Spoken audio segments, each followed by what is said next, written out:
Alongside other countries, we are also preparing a package of sanctions and other measures to be enacted. I informed Mr. Prime Minister about it, that principal Russian concerns were ignored. I would be supportive of a 25 basis point increase in March. Could we do 50? Yeah. This is Bloomberg Surveillance, Early Edition with Francine Lacqua. Well, good morning, everyone, and welcome to Bloomberg Surveillance Early Edition. I'm Francine Lacqua here in London, and here's what's coming up on today's program. Talking down the hawks, while Fed officials downplay a 50 basis point hike in March, U.S. stocks post their best three-day rally since 2020. Santander pledges profitability growth this year. The Spanish bank hopes to benefit from rate hikes in Brazil and the UK. We hear from our interview with Anna Boutin this hour. And as easy as ABC, Alphabet beats on sales and profit. The tech giant also announces a 20-for-1 stock split. Now, the markets, and actually we're now seeing a 4-day increase globally, the biggest increase that we've seen in the market since November 2020. Why? This is because we've had at least 6 Fed officials, including James Bullard, probably the most hawkish that we've heard from, and they've talked down a little bit of the market expectations. So this is where we are in terms of state of play. Wall Street expecting as many as 7 hikes from the Fed.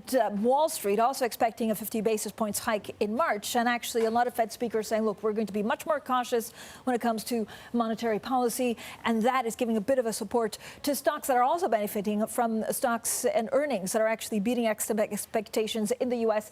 and Europe. Now, how it's all playing out, you can see the DAX, the CAC, and the FTSE gaining some 0.2%. There are specific earnings, and I really like the way our Christina Kino, our markets editor, put it. There's now an asymmetric risk. If you're an earnings call and actually you beat expectations, you can expect in a lot of cases your share price to rise by that, quite a lot. Case in point, Alphabet rising 9.2% pre-market.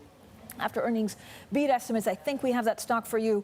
But if you disappoint, then be prepared also to be hit quite hard. You can see Alphabet, so the parent company of Google, gaining some 9%. We'll have a full roundup of some of the tech stocks, of course, what it means for where you want to be positioned. And the crazy great question from Alex Webb. If you look at some of these big high-tech valuations, are they a value stock or actually growth stock? I think that really goes to the heart of the matter for some portfolio managers. Now, Fed officials have a message for investors raising bets on rate hikes this year. Not so fast. Yes, this month, Jay Powell has declined to take a half-point move off the table or even outline the pace of further increases. The Philadelphia Fed President Patrick Harker also told Bloomberg that policymakers need to move now to control inflation. We're going to stop the tapering in March. I would be supportive of a 25 basis point increase in March. Could we do 50? Yeah.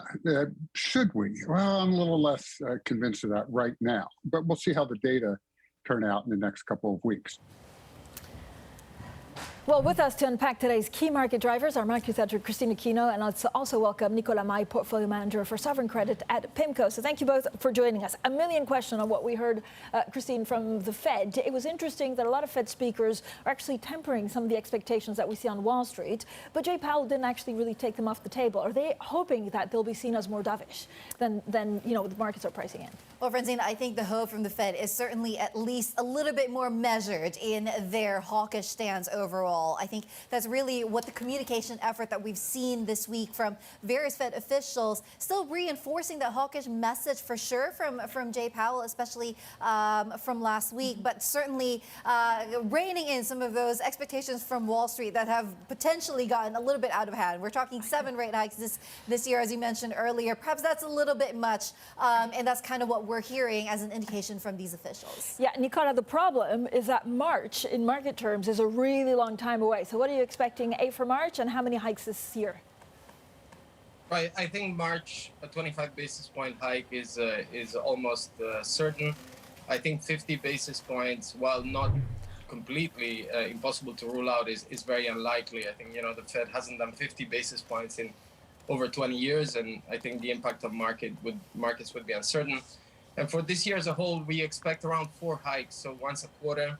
It's possible that the Fed will accelerate the pace. I mean, I think in the near term, in that, I think the Fed is very data dependent right now. It's not a Fed that is keen to suppress volatility in the same way as before because of its inflation concerns. So in the near term, there is a risk of a quicker pace of tightening Sorry. So, Nicola, what's the right way to do this? You know, if you look at sequencing, is it right that the Fed is a little bit more aggressive maybe in March so that they see how inflation pans out in the summer? And what does it mean for where you want to be on the curve? What are you buying? Yeah, so while the uncertainty about the near term is significant, I think our view remains that the terminal rate of the Fed remains low. So the view of the new neutral is unchanged.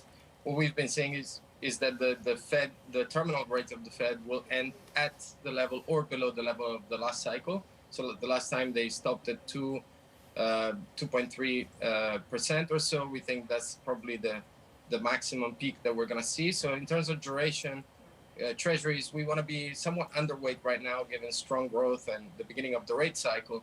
But I think the position is modest because we see rates as pretty anchored. So at the moment, the market is pricing a terminal rate of 175 or so. We think it could be a little higher, but not much higher. Yeah, and will this mainly play out, of course, I mean, it does play out in treasuries, Christine, 100%, but what does it do to dollar?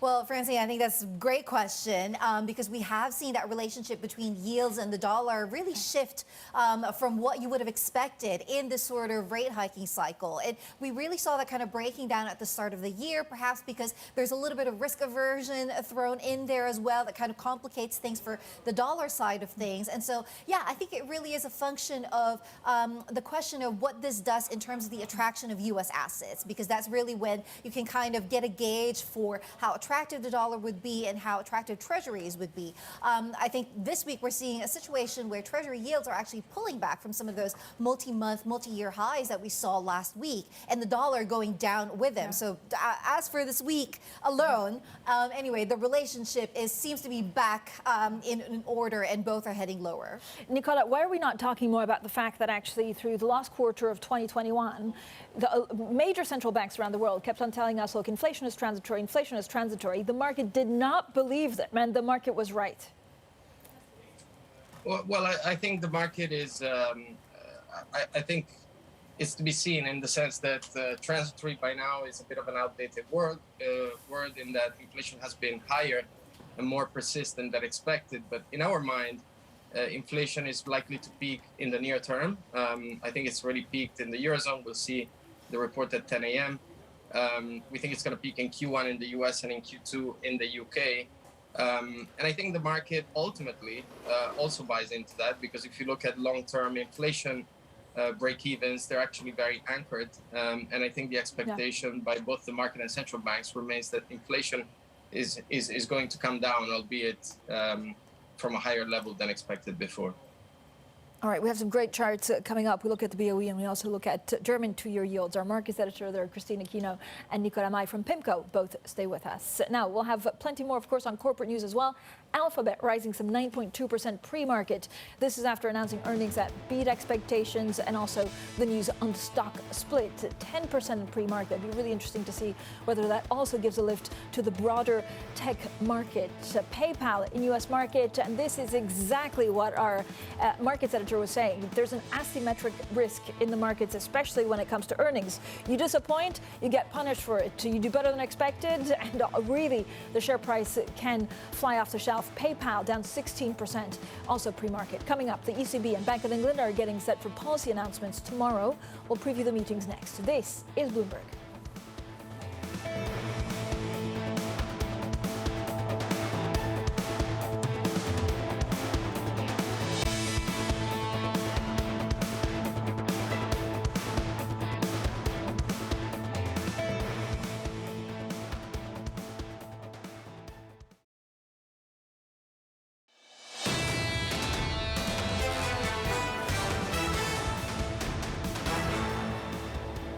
Economics, finance, politics. This is Bloomberg Surveillance Early Edition. I'm Francine Lacqua here in London. Now, a big day for central banks tomorrow, with both the ECB and the Bank of England due to make rate decisions. Meanwhile, we're waiting for the release of Eurozone inflation data due in less than an hour. Now, consumer prices estimated to have risen 4.4% in the year to January, slowing from December's reading. Well, we're joined by our markets editor, Christine Aquino, and Nicola Mai from PIMCO. Christine, without a doubt, the Bank of England, probably one of the most interesting central banks, not only because of that miscommunication mishap last year, but they were the first one to hike in this kind of cycle. So what are you expecting to hear from them tomorrow?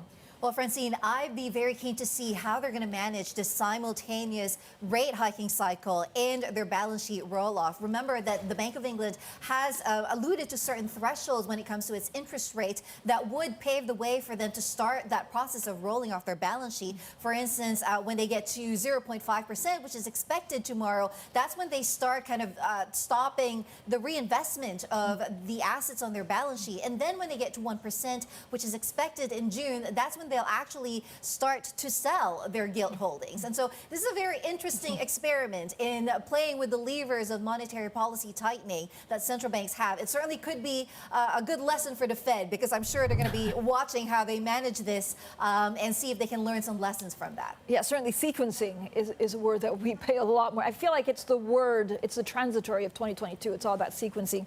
Nicola, also, the UK 2-year rates above 1% for the first time in a decade. That's the chart we just showed.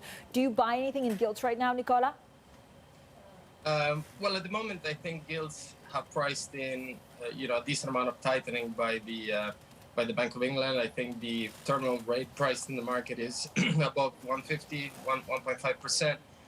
I think at the moment there's some value in the short end of the UK curve, and that if we look at the last cycle, the peak policy rate in the UK was 0.75%. You could go a little higher this time, but not much higher in our view. So I think there's a little bit of value in the front end of the UK curve. Nicola, I have a great piece actually by our UK economist Dan Hansen, and he, points out to the fact that normally the difference in terms of inflation expectations using the forward curve for the whole forecast and keeping energies flat after 6 months isn't that large. It's not so the case. So could we look at, the Bank of England hiking and then having to reverse that quite quickly depending on what happens with energy prices towards the end of the year? Yes, I think that's possible. I think maybe not reversing towards the end of the year, but reversing, at some point over the next 2 to 3 years, which is what the market is anticipating, is possible. I think, as I said, I think the peak inflation rate is likely to be hit around the middle of this year, and the concern about inflation expectations rising, about wage growth accelerating and so on, should dissipate as we go into the end of the year. So I think some kind of reversal over the next 2-3 years is something that is plausible. I guess the MPC, let's remind all of our viewers that the MPC has a laser focus on headline inflation, but that could change.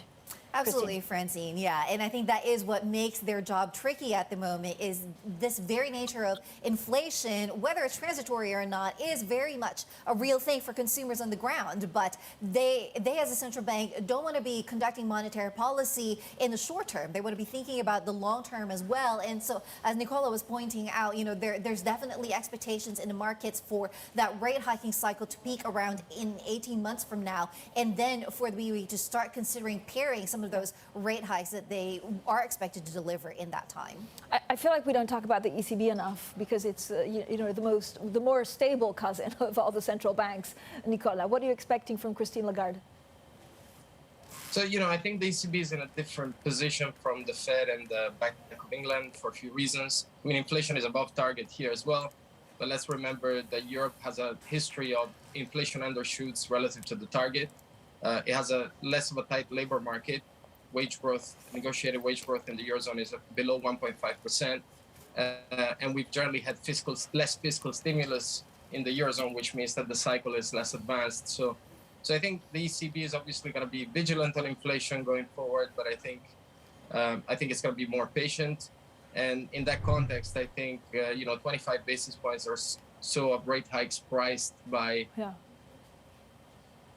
So, Nicola, I mean, we're looking basically at a policy shift that isn't quite tightening for the ECB, right? So they're still weaning the euro area off this ultra-loose monetary policy, Christine, but it's not quite the tightening that we're seeing elsewhere. So I guess that makes it for a possible differential play in the markets. Absolutely, Francine, and that's definitely what we're going to be watching out for as well. How do those divergences play out? Because we're already starting to see that, particularly between the UK and European markets, and perhaps there's potential for European bond markets, for instance, to outperform their UK counterparts if we do see, in fact, the ECB going much slower than the BOE and the Fed and the rest of them. Christine, thank you so much. Christine Aquino and Nicola Mai, their portfolio manager for sovereign credit at PIMCO, joining us both this morning. Now let's get straight to the Bloomberg First Word News. Here's Angel Feliciano. Hi, Angel.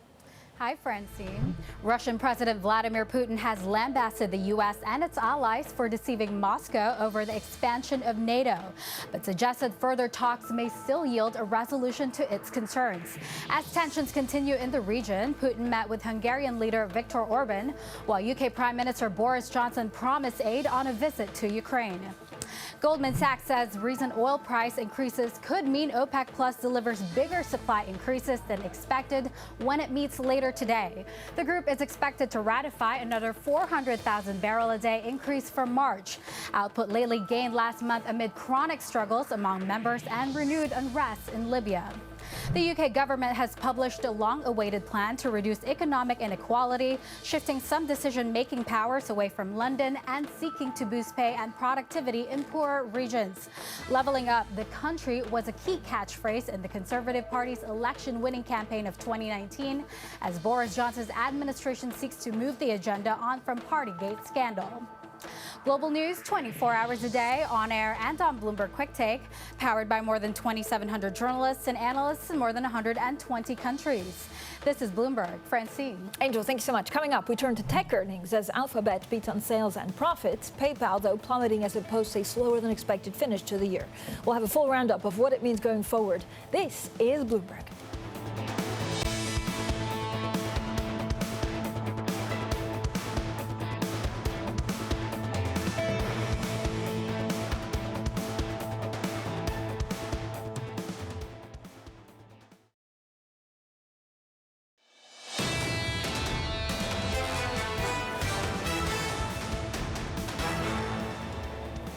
Economics, finance, politics. This is Bloomberg Surveillance Early Edition. I'm Francine Lacqua here in London. Now let's turn our attention to tech earnings. Google parent Alphabet has risen in pre-market trading on the back of beats on sales and profits. PayPal plummeted, though, after saying growth in spending on its platform actually slowed during the fourth quarter. Well, joining us now is Alex Webb from Bloomberg Quick Take to actually make sense of all of this. So first of all, there's a definite, divergence. If you disappoint, you get pummeled.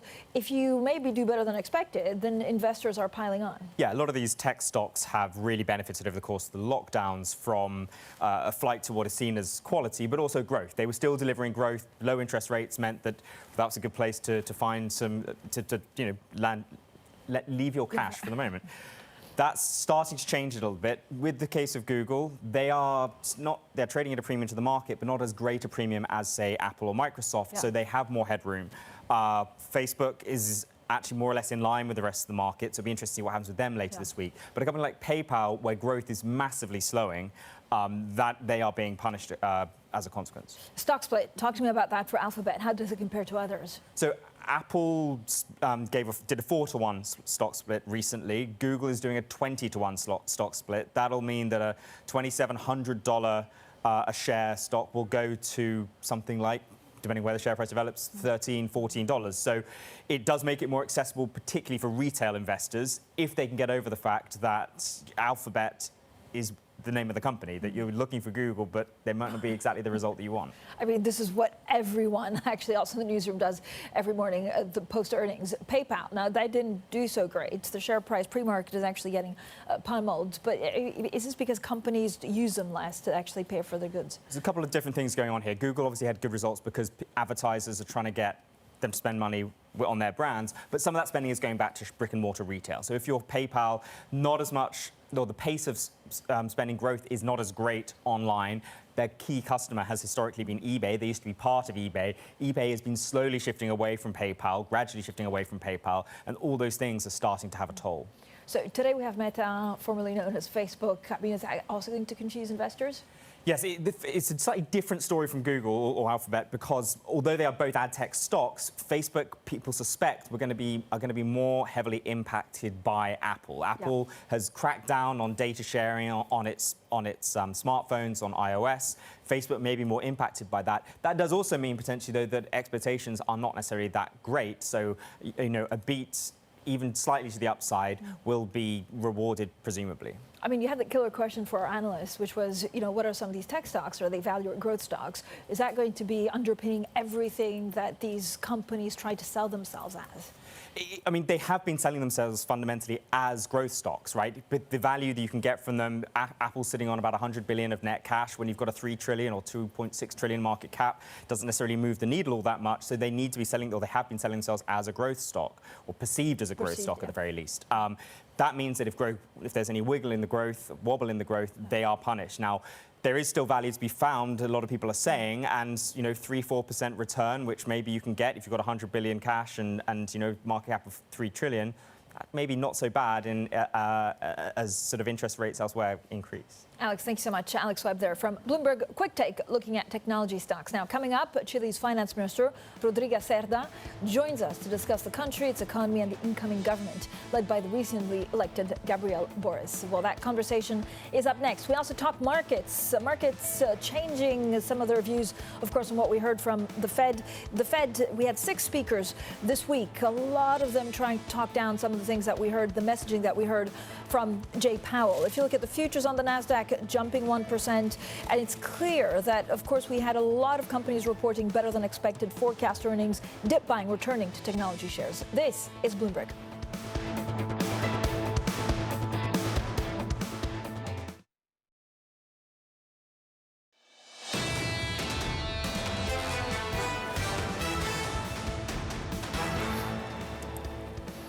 Talking down the hawks, Fed officials downplay a 50 basis point hike in March. U.S. stocks post their best 3-day rally since 2020. Santander pledges profitability growth this year, while the Spanish bank hopes to benefit from rate hikes in Brazil and the UK. We hear from our interview with Anna Butin this hour. And as easy as ABC, Alphabet beats on sales and profit. The tech giant also announced a 20-for-1 stock split. Well, good morning, everyone, and welcome to Bloomberg Surveillance Early Edition. I'm Francine Lacqua here in London. Pre-market, a lot going on, so let's get to Alphabet and PayPal. It's really a tale of two cities. Alphabet beating with estimates both on profit and revenue, and you can see pre-market gaining some 10%. PayPal, not so. PayPal, again, very dependent on eBay, and that has really reduced some of the market penetration in other parts of the world, and PayPal down some 16%. Overall, investors have also been swinging between nervousness over the Fed tightening and confidence in the economic recovery as they navigate this pretty volatile start to the year. We did have a robust earnings outlook overall, helping to ease some of the uncertainty, at least for the moment. So asset classes on the up, with futures on the NASDAQ jumping some 1%. Now, Chile recently elected leftist Gabriel Boric as prime minister. Since forming a government, he's named a diverse cabinet, picking people from all parties and filling the cabinet mostly with women. Now joining us for an exclusive conversation is the current Chilean finance minister. He's Rodrigo Cerda. Mr. Cerda, thank you so much for joining us. Of course, Chile also sitting on a lot of copper. I think it has 30% of the world's copper. What is the one piece of advice that you would give for the incoming government? Hello. Well, Francis, I think that Chile is trying to give the administration to a new one as good as possible in economic terms. In fact, we're trying to provide a country which is growing in 2021 around 12%. So we expect the next government is able also to continue not probably such a large growth rate, but we expect that they could go on with an important growth. And this is very relevant because in the future we think that we will require, of course, more fiscal revenue to make face to social pressures, which are one of the topics in Chile remain to be closed. Right. As administration, we also have tried to increase pension and so on, but of course many things are still open. Minister, last week, Chile's central bank stunned investors with the biggest interest rate increase in about 20 years. This is because of inflation. How much more pain will households have to go through in Chile? Yes, well, currently in Chile, inflation is around 7%, which is more larger than our target. Our target is around 3%. But I think probably the main problem of the central bank is that the expectation or longer expectation inflation are currently also quite large. So in that sense, of course, central bank need to make the rise in the interest rate as it happened. And also we as the government, we have a budget in which a budget is decreasing around 20%.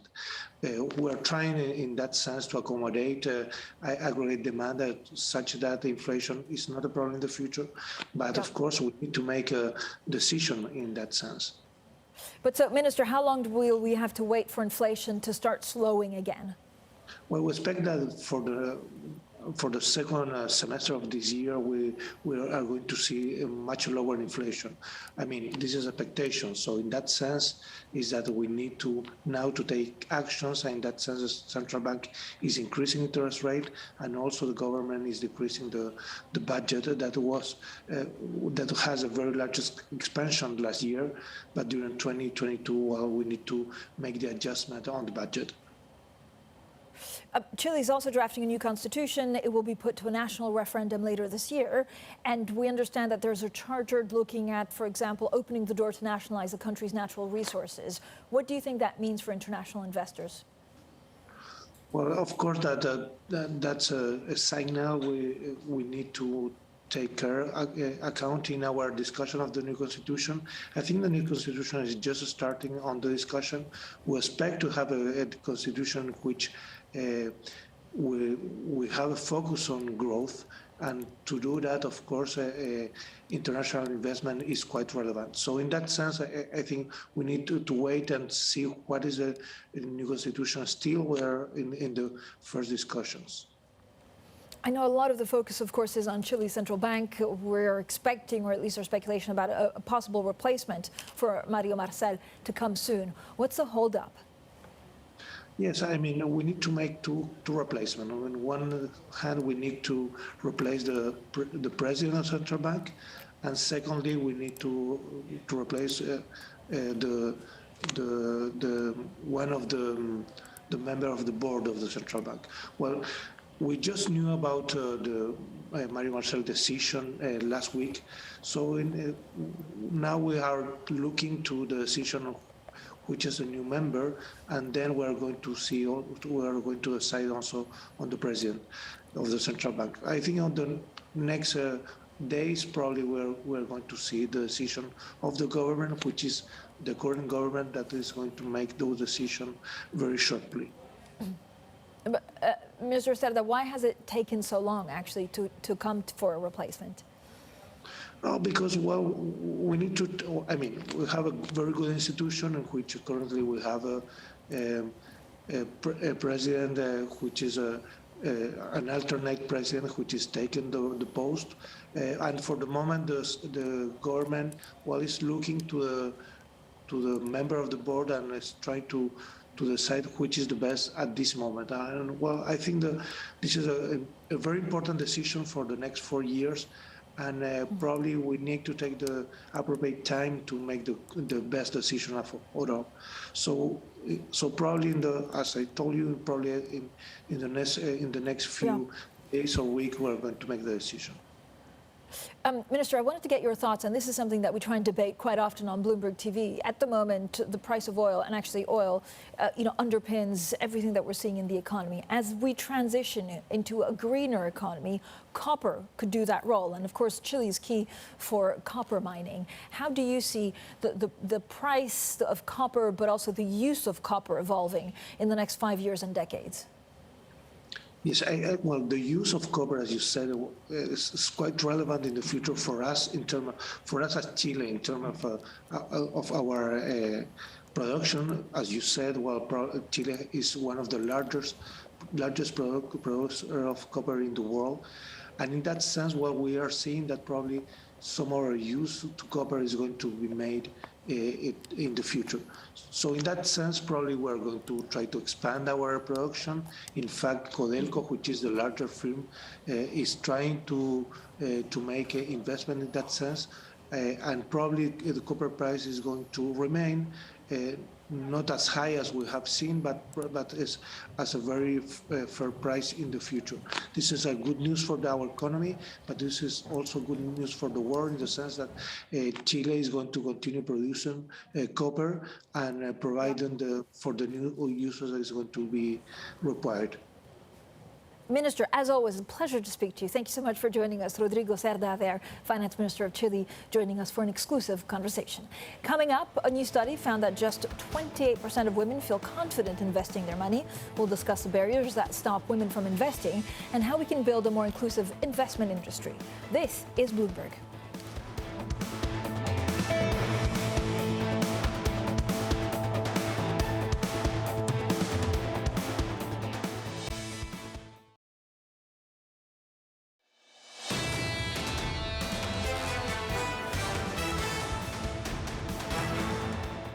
I mean, 2021 has been an excellent year. We're on track to meet our 2019 targets in spite of the pandemic, with profitability near 13%. Very importantly, it's been a pivotal year for us in capital as we reached the 12% fully loaded, that we're actually targeting 11 to 12. So we, all in all, have delivered excellent performance across all our regions. North America and Europe doubling profits from last year, Brazil and Chile being the best bank in the markets in profitability, and interest rates actually would help us. So we are positioned for higher rates. We believe that's going to happen across all our markets sooner or later, depending on where. And so we're very excited about the future because we're also investing for the future, delivering today, but also getting ready for what is coming over the next few years.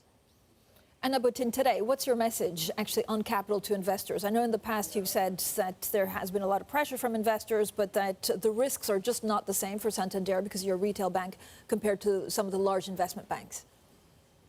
So that's precisely the point. You know, our scale and diversification are competitive strengths that continue to make us different. So revenues were strong across all region segments and businesses.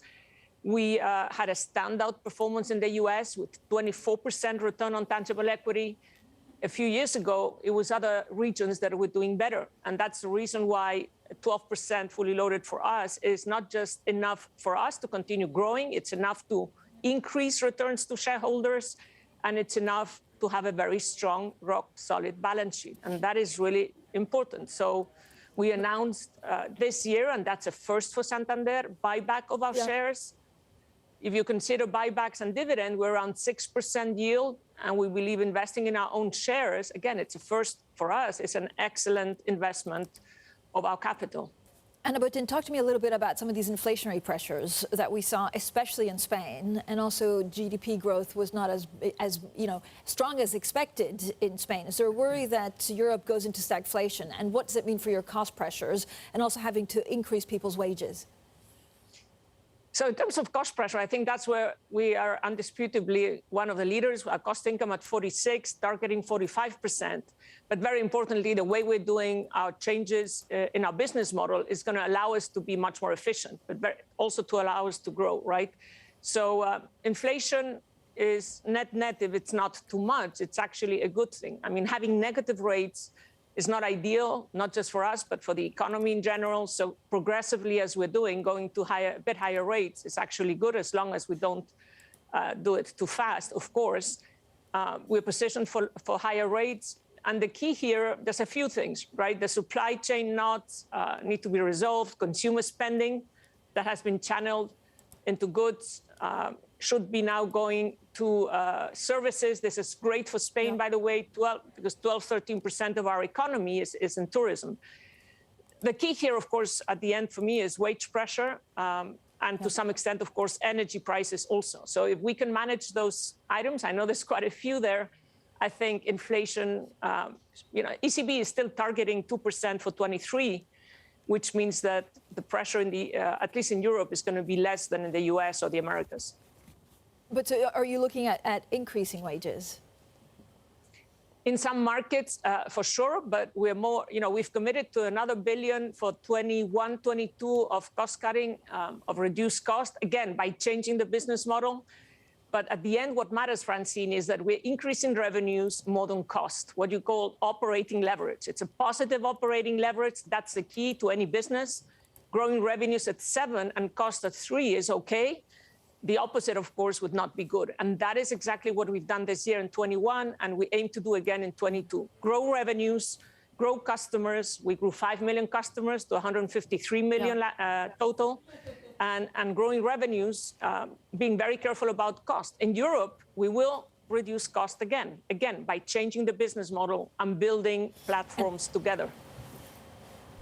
Santander Chair Ana Botín there speaking to us a little bit earlier on the Spanish bank's results. Now, if women invested at the same rate as men, the global fund management industry could have had more than $3 trillion in additional cash to allocate last year. That's according to a new study by BNY Mellon Investment Management. And the report found that almost 9 in 10 asset managers admit their default investment customer is a man, and just 28% of women feel confident investing their money. Well, we're now joined by Christina Church, head of responsible strategy at BNY Mellon Investment Management. Christina, a lot to unpack in this report. First of all, if women invested, is it just an additional pool of capital because it's their own money, or is it the same pool of capital that they just go to, the husbands or dads or a male within the family unit to invest for them?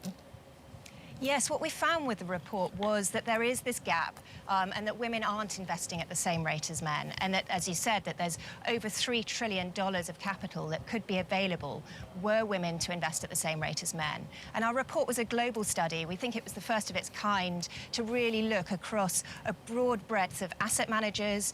We surveyed 100 asset managers covering $60 trillion dollars under management. But we also surveyed 8,000 people globally to really understand how they invest and why they invest. And this showed up the gap of $3 trillion.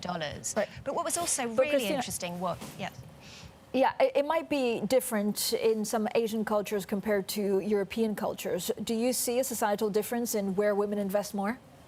Yes, we actually found that in the report, that there were some significant differences. And actually, in two regions in particular, in China and in India, we did find there wasn't such a significant gap, that women were investing at the same rate as men. And that is societal differences.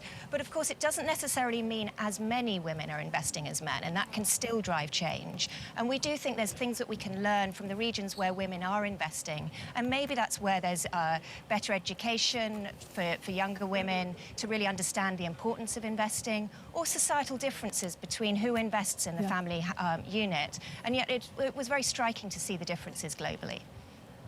Yeah, so why are women not investing? And as a big asset manager, what can they do about it? Because this is, money, like low-hanging fruit for them if women were investing more. Yeah, absolutely. And we found there were 3 key hurdles to why women aren't investing. The first was the income hurdle. It's interesting that women felt that they needed to have $50,000 per annum in disposable income to start investing.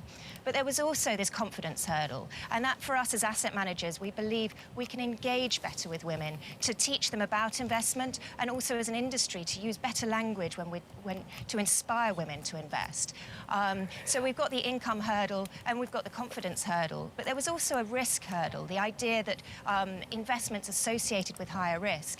And just 9% of the women that we surveyed said that they were confident investing in high-risk areas. Christina, do you know if when women invest, do they invest differently? This is something that I've heard from, the leadership at some of the big Swiss banks in saying women, when they tend to invest their own money, actually they're much more longer term. They think more about ESG. Is this, a wrong blanket statement, or do you see different patterns on what they try to achieve with investments? Yes, and obviously everything depends on the individual and their own personal values. But what we did find was that overall, over 50% of women would prefer to invest or invest more if that investment aligned with their personal values. And also, a significant proportion of women would like to invest if that investment could do some good, make an impact in the world. And that's where we see there's a significant opportunity that $1.9 trillion could be unlocked if women were to invest at the same rate as men. A lot of them would invest aligned with responsible investing, and that could drive so much change in the world that could really help not only the women's prosperity for the future, but shared prosperity. It could do good for the environment and for society as well. Right. And it's just big money for asset managers. Christina, thank you so much. Christina Church, their head of responsible strategy at BNY Mellon Investments. So now let's get straight to your Bloomberg Business Flash. Here's Angel Feliciano. Hi, Angel. Hi, Francine. Alphabet shares have jumped on earnings that topped estimates and a 20-for-1 stock split. Fourth quarter sales, excluding partner payouts, rose 33% to almost $62 billion. Gains were driven by advertising and a focus on e-commerce. Cloud revenue only narrowly beat the street, in another sign the division's growth won't overtake Amazon or Microsoft anytime soon. AMD stock rallied as much as 12% in late trading after giving a surprisingly strong sales forecast, suggesting it's making further gains on rival Intel. The chip maker's first quarter sales outlook outpaced Wall Street estimates as it reached a level of profitability that's nearly identical to Intel's, something that would have been inconceivable just a few years ago. And that's your Bloomberg Business Flash. Francine? Angel, thanks so much. Coming up, oil near 7-year high. That's as traders count down today's OPEC Plus meeting. We'll have plenty more on that shortly. This is Bloomberg.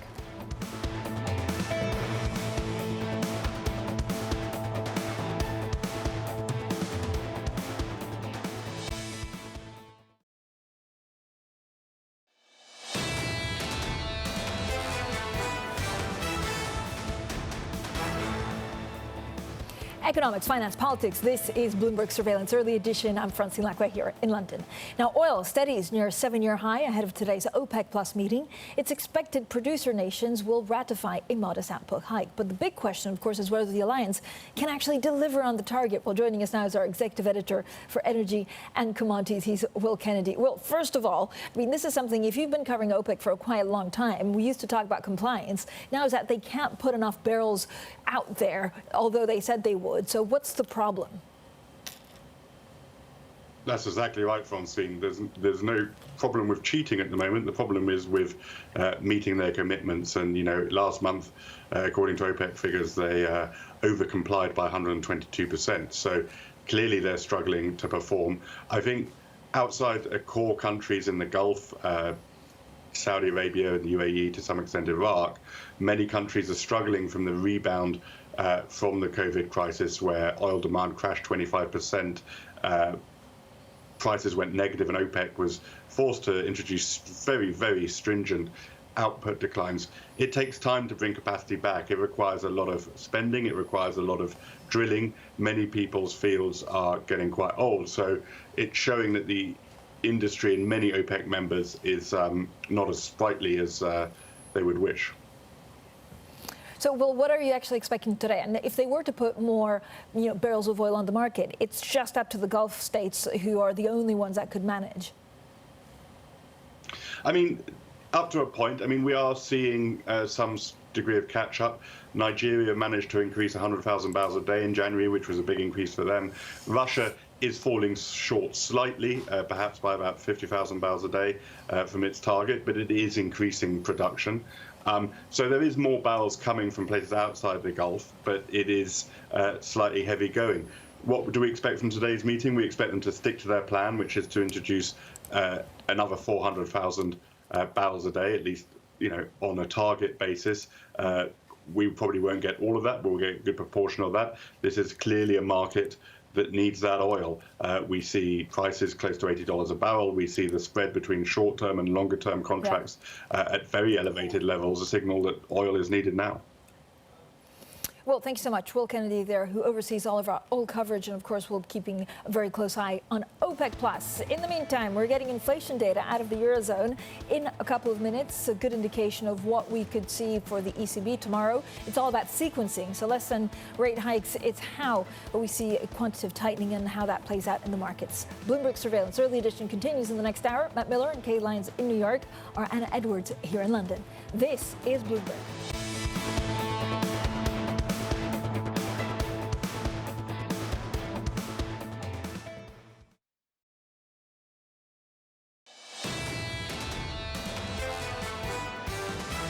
We're probably in for a less rough month or a less volatile month in February than we were in January, purely because a lot is priced in already. The good news is that markets have been aggressively repricing future tighter money supply and tighter Fed policy. I would be supportive of 25 basis point increase in March. Could we do 50? Yeah, should we? Well, I'm a little less convinced of that right now. This is Bloomberg Surveillance, Early Edition, with Anna Edwards, Matt Miller, and Kaylee Lines. It's 10 a.m. in London, 5 a.m. in New York, and 6 p.m. in Hong Kong on this Wednesday, February 2nd. Our top stories today. Global stocks head for the biggest four-day rally since 2020. Meanwhile, Fed officials signal they won't be rushed when it comes to raising interest rates. A tale of two heavyweights. Google's parent soars on earnings and a stock split. General Motors, though, is little changed, even though the chip shortage is easing. We will talk with the automaker's CEO, Mary Barra, later today.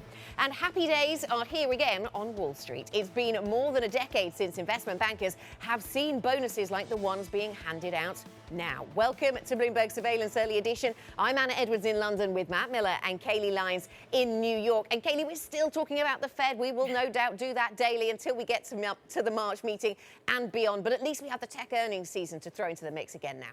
Yeah, and tech earnings benefiting this market in a big, big way, Anna. Of course, in Asia, it is less so given the fact that there's a lot of regional stock exchanges that are closed due to the Lunar New Year holiday. That includes China, Hong Kong, Malaysia, Vietnam, Taiwan, South Korea. You get the picture. A lot is not open for trading right now. There's just a few gauges that contributed to the 1% move higher for the MSCI Asia Pacific Index overnight. One of them being Japan, where stocks rose about 1.7%. A big contributor to that was Sony, out with a really strong quarterly report. Also raised its full-year outlook, benefiting in a big way from that new Spider-Man movie that was so successful. Admittedly, I have not yet seen it, but it is lifting the stock today up about 5%. And then one story we continue to follow is what's going on in the subcontinent in India, where they announced a borrowing plan that was a lot bigger, wider deficit to GDP than economists were expecting. That saw the 5-year yield moving up 10 basis points yesterday. It's up another 8 basis points today, north of 6%, Matt. All right, so we are seeing really a bullish outlook, and actually stocks have done really well. You can see futures right now up 0.8% here, and on Friday, when we kicked off the session, the S&P was trading around 4,300. Yesterday's close, 4,550. So we've come a long way in 3 trading sessions. The 10-year yield right now coming down as investors buy up that debt a little bit, but still at 178.40. NYMEX crude coming down, also little change though, and WTI is trading for $88 a barrel. So still at a relatively high level as we await the results of the OPEC meeting. They want to raise production, but can they actually produce more? How much spare capacity do they have? Bitcoin is down from the trade at midnight tonight, but still at 38,534. So still slightly more than it was at this time yesterday. Maybe that also is a bullish indicator, Anna. Yeah, absolutely. Matt, let's get to some breaking news. We've got European equity markets moving to the upside. Euro area inflation, we get the final data on that today, or we get the updated data for the region as a whole, if you like, jumping to 5.1%. Economists had expected 4.4%. I would wonder how current that expectation, that estimate was in the market, because we'd already heard from Germany and from France and from Spain and I think from Italy as well. So with all that knowledge about how high inflation was for those individual component countries, was perhaps that estimate a little backward looking? We will see whether how the markets respond to that. Not really throwing the markets off their stride, if you like, when you look at equity markets all moving to the upside. Travel and leisure is a sector that is moving higher today, up by 1.6%. Interesting posting on our Markets Live blog from the team talking about how this is a sector that still underperforms the other reopening trades that have started to benefit, of course, as the pandemic has faded. Matt was talking about WTI. I've got Brent in here just underlining we have that OPEC Plus meeting, backwardation, illustrating the tightness of the market at the moment, that high price for current oil versus future delivery. Novartis is in focus. In fact, Swiss earnings in focus very much today, and perhaps to the downside for these stocks, or certainly to the downside for these stocks. So Novartis down by 2.5%. The drug makers' numbers being described by one analyst as underwhelming. A lot of focus on whether we'll get that private equity interest in their generics business. A big scoop from the Bloomberg team overnight on that front, the CEO having to address those questions. Julius Baer down by 0.5%.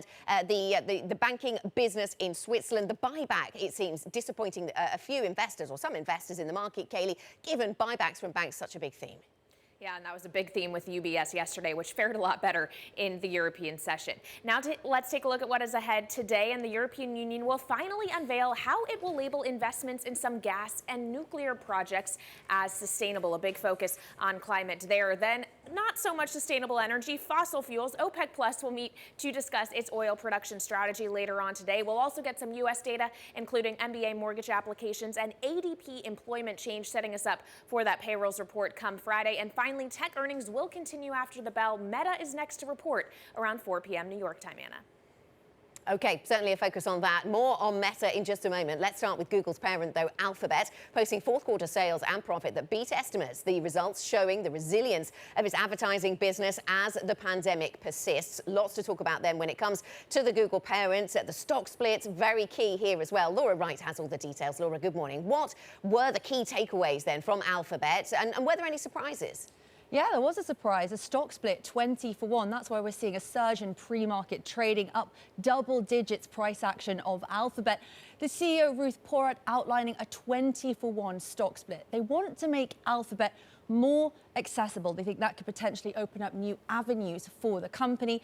The estimation is that it will bring down the share price of Alphabet to around $138 from yesterday's level of $2,700. That is a significant decrease. Now, the bread and butter for Alphabet remains the advertising business. We were already seeing the structural tailwinds before the pandemic. That is certainly being accelerated. Fourth quarter advertising revenue landing at $61 billion, an increase of over 30% year over year. YouTube was notably disappointing. Comps were tough, stiff competition from other video platforms. Looking ahead, the cloud business, yes, competition is tough, AWS, Microsoft, Azure, but there is growth for all players in the market. Yeah, so generally good news then. What are we expecting from the company formerly known as Facebook later today?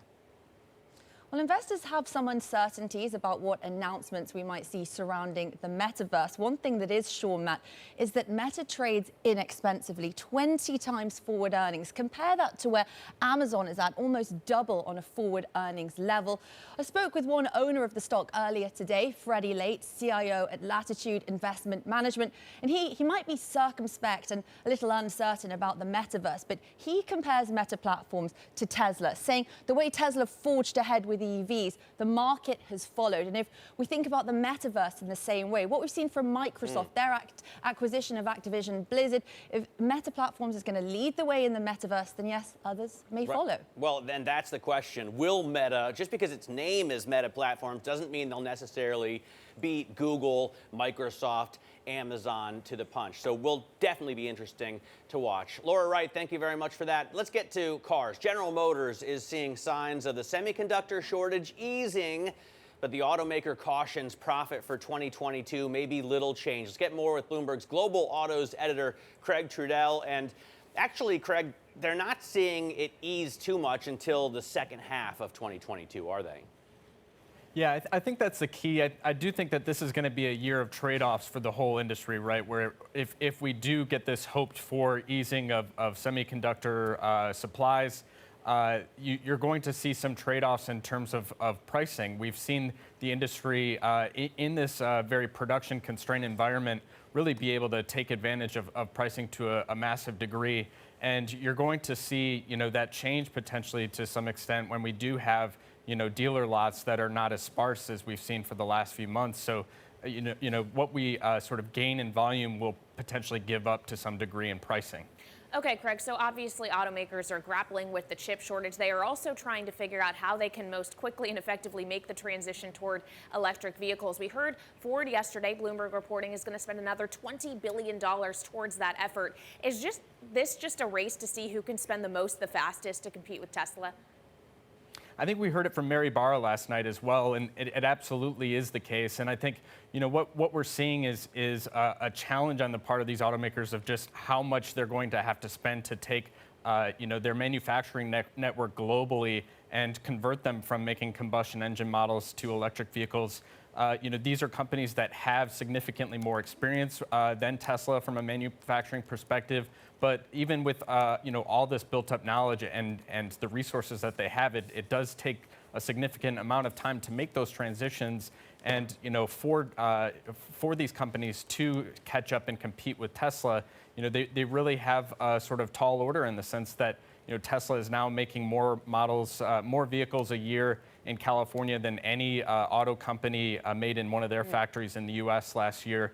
and they have more capacity coming online, right? They have, the Austin plant opening this year, a factory opening in Germany. So, the race is on for the electric vehicle sector. Okay, we are still watching that battle between Tesla and now the volume manufacturers. Craig, thank you very much for that. Bloomberg's Global Autos editor, Craig Trudell. And on the subject of cars, don't miss our interview with Mary Barra, General Motors chair and CEO, at 9 a.m. at New York time.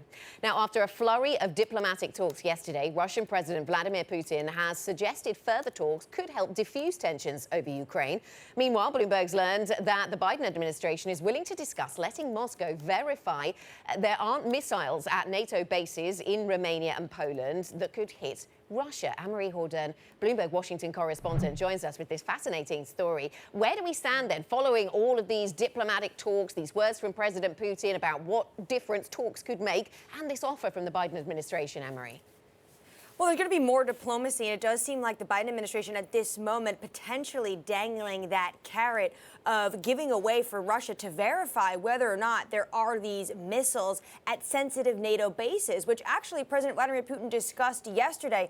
In his remarks yesterday, he did leave this door open that he wanted to engage in diplomacy. He said even though he knows it's not going to be easy, but he did say that the United States ignored his main security concerns. When it comes to more high-level diplomacy, President Putin, who we should note, we have not heard him discuss this matter since before Christmas when he gave his year-end news conference. He also signaled potentially President Emmanuel Macron of France could be visiting Russia. And then off the heels of his trip to Kiev, today, Prime Minister Boris Johnson will be speaking to Putin. So it does look like at the moment the train is still moving in the direction of diplomacy, which many are thinking that at this moment, at least that is optimistic. Well, we are getting some headlines from the Kremlin now, Anne-Marie, saying Putin cited very cautious optimism on security talks and that Russia has plans to minimize possible sanctions impacts. So we will continue to follow that on the geopolitical front. On the domestic front, let's talk about that U.S.-China competition bill that once had bipartisan support. Now there seems there's more Republican pushback. Is there a real chance here that it doesn't make it through Congress? I think it will make it through Congress, but as you noted, Kaylee, having some of this Republican pushback means that it's going to be a bumpy path forward.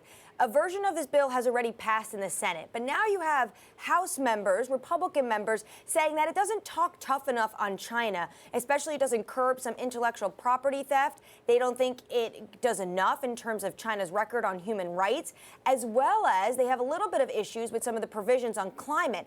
But this is key for the Biden administration to see this over the finish line. And we've been hearing from Secretary Gina Raimondo and her lobbying to the GOP is that, listen, they're not going to agree on everything together. That is what bipartisanship is all about in Washington. But if you can get it over the finish line at the House, it's going to have to go into a conference, into negotiations with your colleagues in the Senate. And that is where you can make these changes. So it does look like it is set to pass. We are going to get a procedural vote today and then a possible passage vote on Friday because it has the Democratic votes to pass, likely. But the real issue and the real negotiations will come after it clears the House and how they are going to find a compromise with the Senate. How long it takes the sausage to get made. Thank you so much to Bloomberg's Anne-Marie Hordern in Washington for us this morning. Now let's get back to the markets and take a look at some stocks moving in pre-market trading here in the U.S. A big one to the downside, PayPal. That stock is plunging the better part of 17% after having its slowest payments growth in about 2 years in the fourth quarter. The CFO calling it a much slower than expected start to the year end to the year. Plus 2022 outlook came in disappointing. So that stock taking a pretty bitter punishment as a result of that. Another stock moving to the downside is Match Group. Revenue came in short of expectations. Obviously, the Omicron variant may be having a little bit of an impact here on people's desire to date and socialize. That stock is down about 5%. One more positive story, though, is AMD, the chip maker, which is a big rival of Intel, becoming more profitable, topped expectations. As a result, that stock is up about 11% before the bell, Anna. Yeah, talking about secular growth over the next 5 years, something we're thinking about when you talk about time horizons for tech investing. Now, coming up on this program, euro area inflation unexpectedly hits another record, testing the ECB's stance. We'll discuss this and more. Mark Haefele joins us, UBS Global Wealth Management CIO. That conversation shortly. And big bonuses are back on Wall Street. More from our big take. That's straight ahead. Plus, don't miss Bloomberg's monthly series, Chief Future Officer. Tonight's episode features Mondelez CFO Luca Zaramella and airs tonight at 9 p.m. New York time. You can also check out our interview with the Macy's CFO Adrian Mitchell, available right now on Bloomberg.com and on YouTube. This is Bloomberg.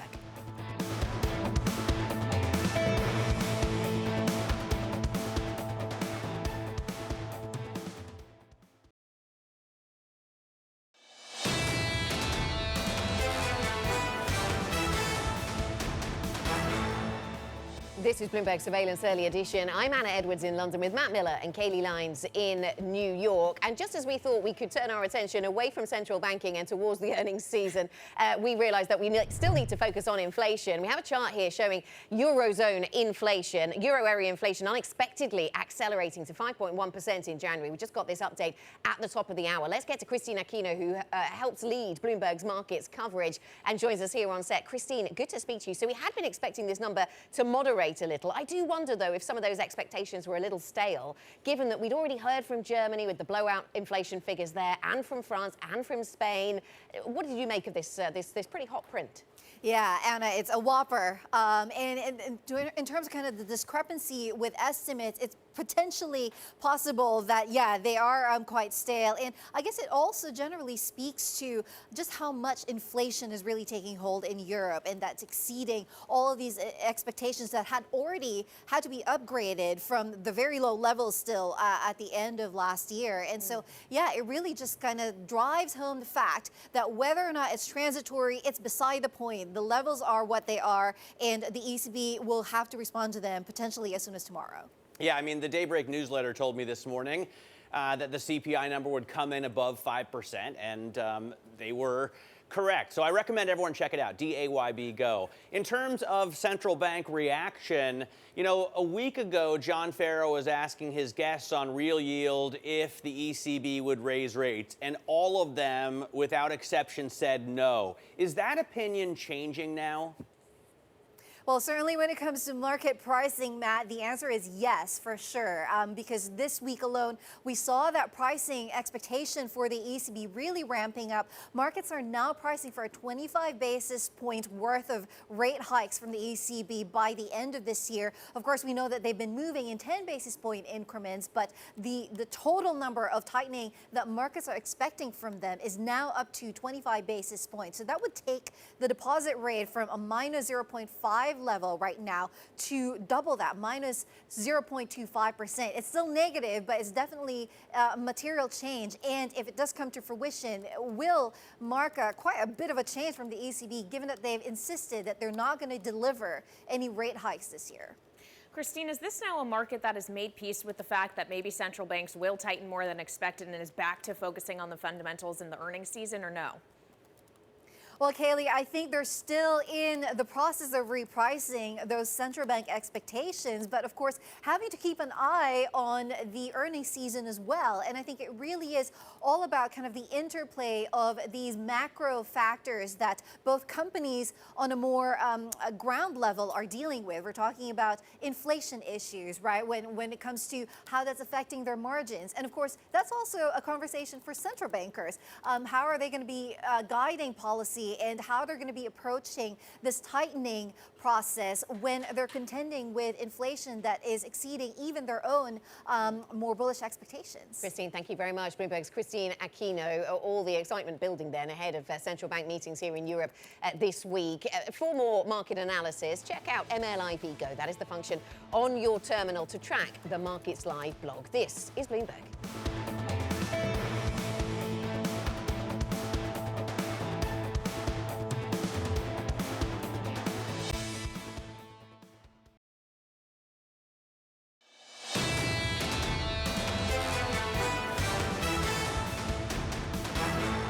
This is Bloomberg Surveillance Early Edition. I'm Kaylee Lines with Matt Miller in New York and Anna Edwards in London. Now let's get the first word news. And the Biden administration is lowering expectations for this week's jobs report. The White House says that brief absences of workers due to Omicron could overstate the number of unemployed people for last month. Surveys for the January payroll numbers were said to have been taken as coronavirus cases soared. British Prime Minister Boris Johnson is trying to re-inject momentum into his government in the midst of that damaging Partygate scandal. Johnson has revealed a long-awaited plan to reduce economic inequality in the UK. It would shift many decision-making powers away from London and seek to boost pay and productivity in the country's most deprived regions. OPEC and its allies are expected to approve another modest oil output increase today. At the same time, they'll have to struggle to deliver. In November, the group only implemented about 60% of its increase. Members from Nigeria to Russia have been running out of spare capacity, and it's difficult for them to revive output after years of cuts and underinvestment. And in pro football, a family feud is leading to the sale of the Denver Broncos. The late Pat Bowlen had the team in a trust before he died in 2019 and laid out the terms of succession. Two of his children then contested the agreement. The Broncos and their stadium could bring in more than $4 billion. And I have to say a brief disclosure here. The Broncos are my team. And Anna, you don't have to talk to me about NFL football, but I will just say I am hoping that the new coach, now that Fangio's out, and new ownership may turn things around for us next season. You should buy them, Well, I wish Kaylee. you If only, all Matt. the luck, Kaylee. We could do a All the luck. GoFundMe for When you. we come back, we'll get back to the market conversation. Maybe he knows a thing or two about American football. I have no idea. Mark Haefele joins us from UBS. This is Bloomberg.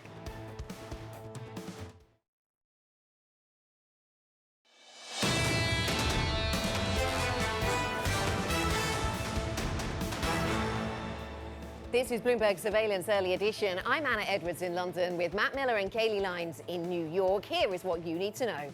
Global stocks are extending their winning streak. A rally is now in its fourth day, and it's the biggest in more than a year. Investors have been swinging between nervousness over Federal Reserve tightening and confidence in the economic recovery. Fed officials signal they won't be rushed when it comes to raising interest rates. Shares of Alphabet surging today. The Google parent announced plans for a 20-to-1 stock split. That will make Alphabet easier to buy for retail investors. Meanwhile, General Motors sees this year's profit little changed. Coming up later today, we will speak with the GM CEO, Mary Barra. And it is the good old days for Wall Street rainmakers again.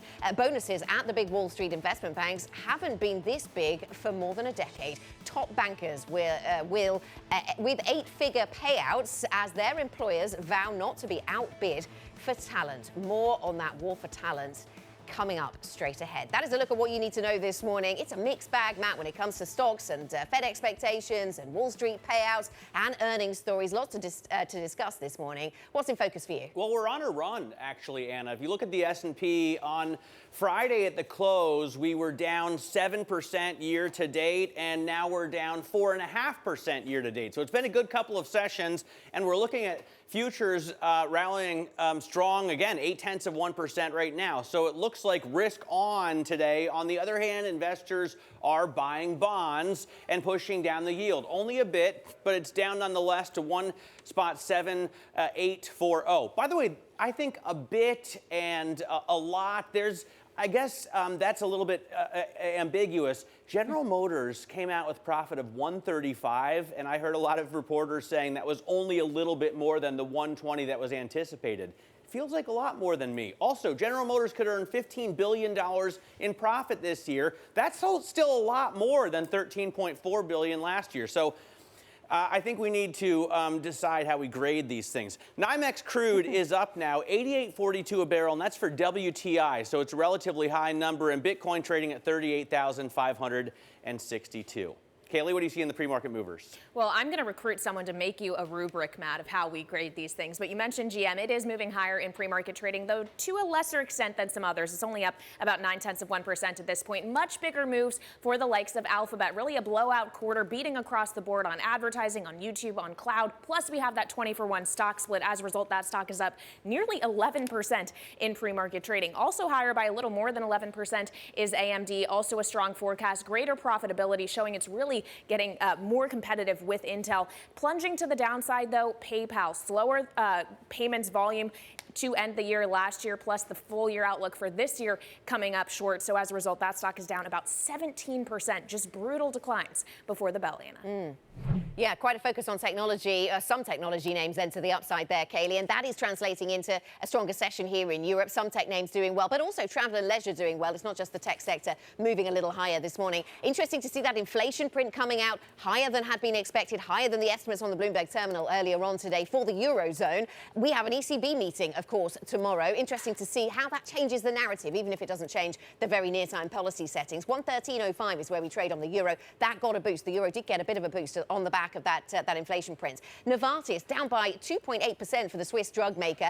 Underwhelming is the way one analyst described the numbers coming through from this business today, and a lot of questions really over the future of their generic drugs business. To what extent does it make sense to keep that? They are reviewing it, looking at strategic options for it, and we had a great Bloomberg scoop around around private equity and the extent to which private equity is coming together to try and make some kind of mega bid for that business. Julius Baer down by 5.8%.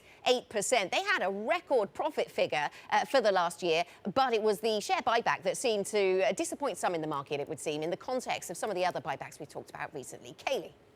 All right, Anna, well, let's have a broader discussion about these markets now. Joining us is Mark Havely, UBS Global Wealth Management CIO, who is in Zurich today. Mark, obviously it has been a very dramatic couple of weeks as we've seen a repricing of expectations of just how much tightening we will see from central banks globally this year. Has that been overdone? Well, I don't think you could talk about it too much, but I think that what investors have dealt with was that really fast move on the 10-year, which typically upsets equity markets. And with that kind of passing through, now they're focused on the Fed. And as you highlighted, part of the Fed's message is they are not going to be rushed. And so in our base case, we see this inflation moderating, and that gives the Fed a little bit of flexibility to hike at a pace that doesn't stop the strong earnings from coming through and doesn't stop the global growth that we should see as we come out of Omicron. But on the subject of strong earnings, Mark, by and large, they have been, and yet it hasn't necessarily seemed to matter that much. What does this market value more? Well, look, I think it does matter in some of the sectors. I mean, certainly the most speculative names with the highest multiples or no earnings, they've been hit the worst. And then you look at some of these cyclicals, some of these value names, they've done remarkably well. And of course, sectors like energy are up strongly on the year. So, maybe I'm old school, but I think earnings do matter and will continue to matter. Mark, good morning. Tell me what you think about the possibility of a 50 basis point hike in March, because the market is focused on how many hikes we get, but also the size of those hikes. And there are some voices at the Fed, and Raphael Bostic one, who do talk about the possibility of 50. Is that just a useful tool to get the markets really concentrating on the Fed's willingness to take on inflation? Do you think a talking point for us? Or do you think it is something that there is merit to doing, to surprising or to outpacing expectations a little in the market? Yeah, so shock and awe from the Fed in a crisis situation where they're providing liquidity is a good thing. Shock and awe on tightening is probably not a good thing. And I think, some of the internal papers and work that's been done at the Fed about past rapid moves, lead me to believe that is talk to kind of focus the market that really all options are on the table. But as noted, that's probably not the base case for the Fed. And I think it would take considerably, quote unquote, worse data on inflation to make them kind of move that more likely to happen. Okay. Thinking about another big theme of markets at the moment, and certainly of this earnings season, that is supply chain management. As you look ahead to this year, are you pushing out expectations for when we see normalization of supply chains? What are companies telling you? What is the mood music that you're getting on that front? I mean, clearly there still could be risks of further dislocation as we look at Omicron management in China. Well, certainly, if we look back to where we were a year ago and things, this has taken longer. And I think, the administration is kind of started to temper expectations about how soon we see some of these things recede. But in our own looks-throughs and what we've seen, there's no question that there is anecdotal signs that these situations continue. And yet, some of the inflation data has begun to improve, and we still think in our base case that the inflation picture on the supply side will start to improve, particularly as we get these openings and some of the spending can shift towards services. How much would you then start to reduce your commodities holdings? I mean, a lot of people had built up commodities in anticipation or to hedge inflation. And if it's going to improve, don't you start to unload? Well, look, the commodities has been a strong move. We have commodities in the portfolio for several reasons. First, there is the chance that the inflation picture persists and then it can work well. But secondly, there's just the the fundamentals of supply and demand. And as we get that reopening, we think the demand is going to be strong because in some ways this energy transition journey that we're on, we're not quite ready for it. And so the investment in some of the commodities has fallen off, and yet we have that demand there. And then of course I'll add the final element to why we're so interested in commodities and energy right now, given the picture around this Russia-Ukraine situation. Mark, when you talk to the average Joe on the street, or I guess in Zurich, the average Johannes, and he wants to replace his, the 40 and his 60-40 with something else in a rising rate environment, what would you advise? Well, look, that is a key question, and that's why we have made very strong inroads and very strong relationships and added a lot on the alternative side, because things like hedge funds, private equity, leveraged loans, private loans, these are the areas where we have to go because bonds cannot provide the same ballast in portfolios. And of course, I will leave it to you to label the average person, but that is the direction that the markets are moving, because we do need something to replace bonds in an asset allocation. Okay, although I watched with interest as one of my colleagues was talking about the reduction in the pile of negative yielding debt that we're seeing globally, which of course we saw that ramp up through 2020 and now seems to be coming down. Mark, thank you so much. Mark Hafley, UBS Global Wealth Management CIO, thank you so much for joining us. Up next, Fiona Boll, Global Head of Commodities and Real Assets at S&P Dow Jones Indices. Lots to discuss there when it comes to commodities. We were just hearing there from Mark about the assumptions there that tensions get dialed back down on the Ukrainian border. What would that kind of situation do to commodities? We will ask Fiona. This is Bloomberg.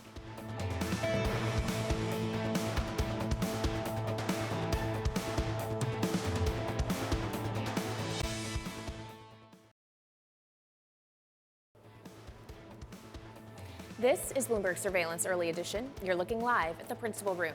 Coming up later today, GM CEO Mary Barra. That's at 9 a.m. in New York, 2 p.m. in London.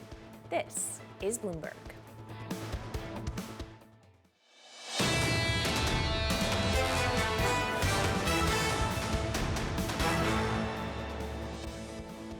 Welcome back. This is Bloomberg Surveillance Early Edition. Let's talk about commodities markets and specifically oil today. OPEC and its allies are expected to approve another modest oil output increase today.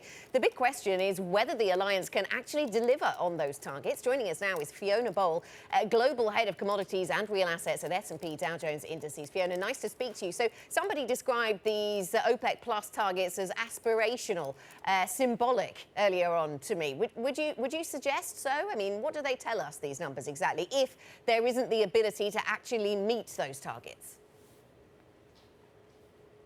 Hi, Anna. Yeah, I think that's a pretty good description. Usually we're talking about compliance and OPEC members not adhering to their quotas, but in this case, it's the complete opposite. Even if they say that, they want to achieve 400,000 barrels a day extra each month, we think it's likely half of that due to, underperformance and underproduction in some key countries. What are the spare capacity numbers, you think, Fiona? Because there has been speculation that they really aren't as high as we might think. Look, as usual, it's really Saudi, maybe the UAE that has that spare capacity, and we think of the Saudi spare capacity as sort of the shock absorber, and so when do you want to use it? You don't want to maybe use it too early. Outside of those two countries, really, inventories are incredibly low, and we don't think there's a huge amount of spare capacity. Fiona, obviously Brent is dancing around $90 a barrel right now. More and more strategists saying there is a path toward triple digits in the not so distant future. How will that change the calculus for OPEC if and when you think we'll get there? Look, we haven't seen triple-digit oil prices for a long time. Maybe it will be hard for some countries to not try and increase production at that level. But as I just said, the constraint might not be, it is more around investment, or should I say underinvestment, and their ability to actually do something, even if oil prices do get to 100. How do you forecast something like, or around an event like Russia invading Ukraine? I mean, what does that do to energy prices? It's clearly a pretty significant tail risk. If you look at European gas prices, you can see that they're pricing, in some of that risk. If there was any military action, you would have to assume that sanctions will be placed on Russian oil. We've seen sanctions placed on oil before. In fact, we've still got the Iranian sanctions in place. So the immediate impact on prices could be very, very severe.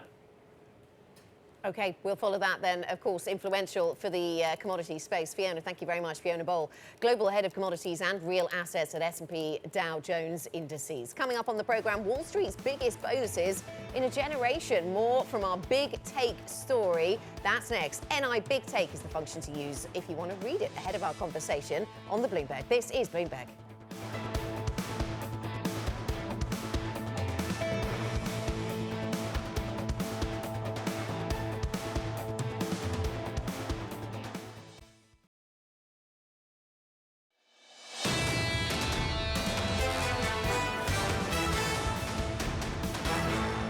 This is Bloomberg Surveillance Early Edition. I'm Matt Miller with Kaylee Lyons in New York and Anna Edwards in London. We are simulcast on Bloomberg Radio and Bloomberg Television. Now, big bonuses are back on Wall Street. Pay packages at U.S. investment banks haven't swelled this much since the late 2000s, with Morgan Stanley, J.P. Morgan, and Goldman Sachs all raising bonuses for deal makers to the tune of 30%, 40%, even 50%.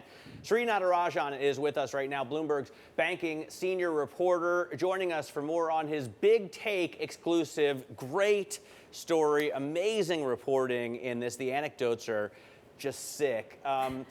In terms of how much they need to pay, is that really the bottom line here? Or is it that they can socially release the gates, so to speak? A bit of both. Yeah. You have to realize that Wall Street hasn't seen this level of excess in over 10 years now. We've gone through a stretch of nearly 10 years when even when banks were making money, they really didn't have the license to pay up because there was just so much scrutiny. But something changed in 2021. 2020 was also a big year for the banks, but that was the year when the pandemic support from governments across the world really unleashed this trading boom, helped revive this corporate deal-making bonanza. But for the sake of optics, that definitely was one of the reasons you saw some restraint. That went away in 2021. The boom rumbled into last year, and you had a lot of people... There was also a lot of complaining, right? Especially from the lower ranks. Right. Now, you had a lot of people in their seats saying, we have put in a lot of effort. If you're not going to pay up, we're ready to defect and jump ship. And therefore, you had executives who felt the need to pay up. They talk about this war for talent. And when you look at compensation costs across the banks, you see that they have paid up generously for 2021. Well, and it's not just a war for talent thinking about Wall Street. They're now competing with San Francisco. No, and we point this out in the story. About 15 years ago, the CEO of Goldman Sachs was perhaps one of the top earners in the broadest definition of Wall Street. That's not the case anymore. Banks, by and large, are sort of in their relatively impoverished corner of the financial metaverse. You have private equity firms. You have all these tech fortunes, even cryptocurrency, overnight cryptocurrency billionaires. So how do they compete? They're trying the best they can. Relatively impoverished. I like the way you use that relative terminology, Sri. Let me ask you about how the role of banks in the sort of public psyche, I suppose, and that this will get public attention perhaps, has changed here versus the financial crisis. The financial crisis, the global story around banking was that they were the problem, and the banking sector has tried to cast itself very much as part of the solution as we've gone through the global pandemic, and I wonder if that has changed their ability to do just what you're setting out here. Let's look at the key difference. The last big crisis, the 2008 financial crisis, the banks were at the center of it. The banks are blamed and responsible for a lot of the problem. Yet, after federal bailouts that prevented or ensured that the banks did not go into oblivion, in 2009, with the market rebound, they paid up for their talent. And that really invited a lot of anger from lawmakers who really said they were being tone deaf. There are some echoes of that in the pandemic because a lot of the boom is tied to some of the government support that came into place in March 2020 and after that. Yet, banks were not seen as a reason for the problem. You know that there are other industries where levels of excess have really shot through the roof, and therefore banks feel a lot more comfortable now, willing to pay up the big 8-digit packages. Well, and obviously the banks have been benefiting in a huge way from a really positive deal-making environment. Does this kind of acceleration in compensation only last so long as that boom does? That is a fabulous question, because as soon as you saw all the banks report their earnings, one of the first reactions you got from a lot of analysts and investors was they were paying attention to the compensation costs. Even though the banks were eager to say that this is not a new floor, we're paying for performance. If performance goes down, we will cut back pay. But the question is, pay tends to be sticky. How easily can you take someone from 5 million to 10 million 1 year and then bring them back to 5? Sri, I wonder about the kids. I believe that our children are the future. And when they graduate now, what do these banks tell them to try and get them, as Kaylee was saying, away from the lure of San Francisco and like ping pong tables and nap pods? You know, is it pay, or can they also offer them a real work-life balance? From all the stories we've seen over the course of the last year, work-life balance is not the thing that Wall Street leaders are preaching. But they are saying that if you're willing to work hard, if you're willing to accept the first 2 years of really hard work and a lot of toil, you are still going to get unfathomable riches. If you're graduating from college when you're 21 years old and you're promised a career where right out the gate you're getting $150,000, $200,000, that is still pretty damn attractive. Yep. Even if you have to work 100 hours a week to get it. Thank you so much to Sri Nadarajan, one of our senior reporters here at Bloomberg. Now, other than how much they're making on Wall Street, here's a look at what else we're watching today. I am watching the ADP data dropping at 8:15 Eastern. We are expecting about a print of 184,000, but of course we had a massive upside surprise on ADP last month and then a downside surprise on payroll. So there is a question of how much of an indicator this is as to how Friday's jobs report will go, but nonetheless, something to watch, Matt. Yeah, I'm also watching Meta earnings. The company formerly known as Facebook comes out after Google beat expectations on both sales and profit, and Google also had a pretty decent outlook. The question is, does Meta get the same kind of ad revenue that Google has gotten? And for the future, for the outlook, I'm wondering, can they really take a huge slice of the pie of the metaverse just because they're named that, or will they lose out to other big competitors in the space? Anna?